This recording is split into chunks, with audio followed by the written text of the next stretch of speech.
Rồi, nay dùng con này là 7405 Dell Inspiron 7405. Con này là chip AMD Ryzen 4500 U 58GB D256. Con này là xoay cặp laptop 2.1, xoay cặp 360, màn hình cảm ứng. Hàng nguyên Niêm Phong, cam kết hàng nguyên Niêm Phong. Nếu sai sẻ là máy thì bù 300 đô. Nguyên Niêm Phong hàng brand new nhé. Brand new là phải có nguyên Niêm Phong này, còn mất cái siêu rồi rồi không còn gọi là hàng brand new nữa. Chứ hàng open box là open box, brand new là brand new chứ không có new open box.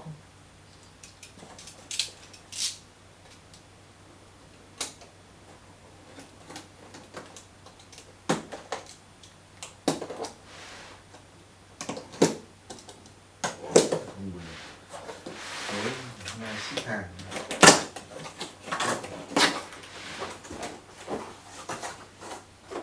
sạc, con này là sạc 45W này. Đi xuống ẩm.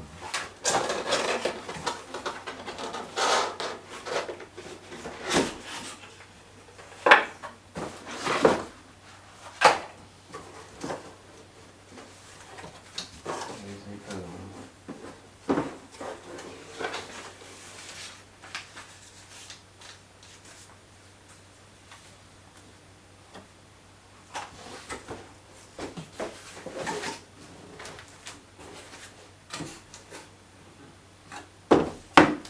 màu nâu này, brown, trên rất sang trọng lịch sự.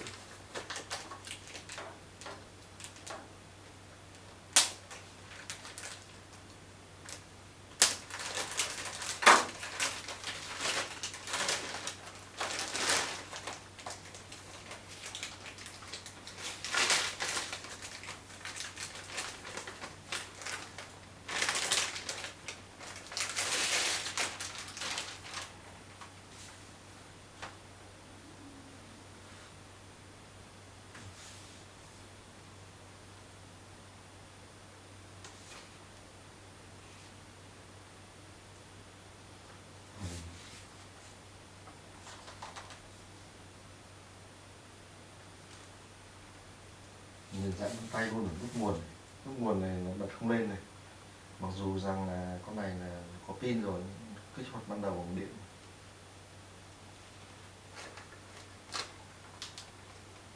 Con này cũng cổng tai C này, cổng USB này, HDMI này. Bên này có một khe SD này, một khe USB này. Đây là cắm ra microphone tai nghe.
Gió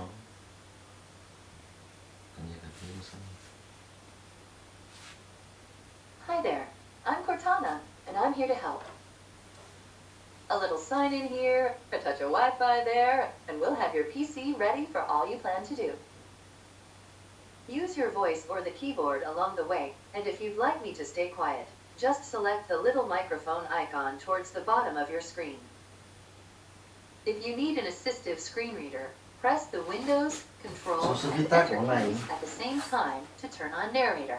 7CTB Okay, enough intro. X93. Let's dig in. 7C TBX93. Your region is set to Unite. Which language do you want to use for your second keyboard? Do you also... Now let's get you... Just so you know. Next, type what you want to name your account.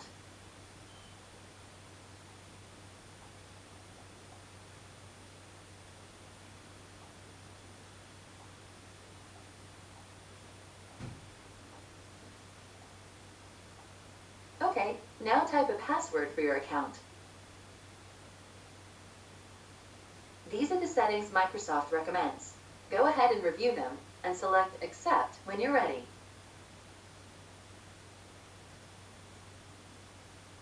Hey, look! Your device manufacturer would like your contact info to send you updates and stuff. Almost done now. We just need to get a few more things polished up for you, and Windows will be all yours. Looking forward to helping out.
Rồi xong nhé.